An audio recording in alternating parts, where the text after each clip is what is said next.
Почитувани колеги, секоја вечер членовите на ВМРО ДПМН, предводени од градоначалникот на Битола господин Владимир Талевски, пратениците Анета Стефановска и Никола Котевски, одеа тајно на фамилиарниот посет на Душко млекарот и ја садеа, одгледуваа и наводнуваа со внимание марихуаната цели 4 месеци. Во далечната 1996 година, додека министер за внатрешни работи беше Чокревски, кадар на Социјалдемократскиот сојуз, група на членови од ВМРО ДПМН направија упат во депото на МВР и оттаму украдаа 28 кг кокаин.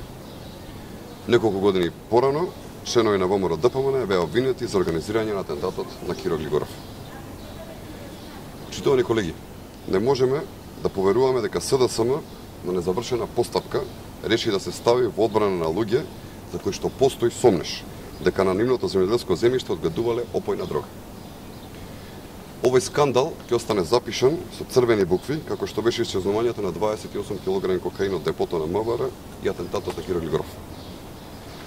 Наместо оваа панична реакција, Социјалдемократскиот сојуз требаше да почека институциите да ја завршат својата работа, да се заврши истрагата и да се расветлат вистинските околности.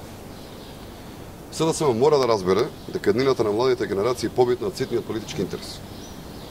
Оваа дрога, која што засреќаме МВР, ја пронајде можеше да заврши и кај деца членови и на Социјалдемократскиот сојуз, и кај деца членови на ВМРО ДПМН, и кај деца на било кој граѓани на Република Македонија. Трагично би било ако Социјалдемократскиот сојуз не застане во поддршката на борбата против организираниот криминал. И на крај, почитувани колеги од Социјалдемократскиот сојуз, каква врска има одгледувањето на марихуана со одбраната на демократијата во една земја?